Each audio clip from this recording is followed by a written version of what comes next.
Check this out, y'all.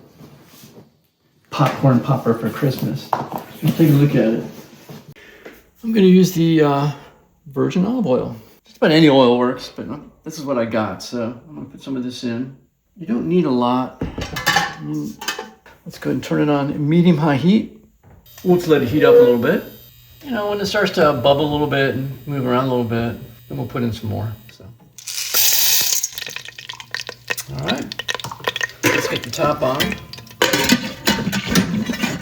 Let's give it a quick turn. That'll help coat all the seeds. They say it's done when you go like 1 or 2 seconds without hearing a pop. It's cooked now, man.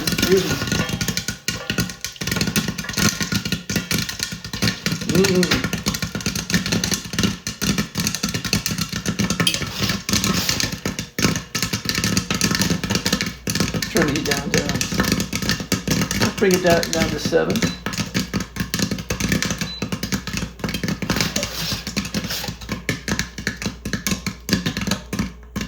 We're trying to get no burn kernels.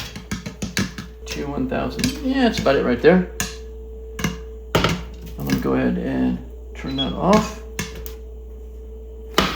So you can pick it up by the handle because the handle stays cold. Yeah. Not bad. All right. Let's pour it in a bowl and see if you have any burn ones. It's a lot of popcorn for 1 cup.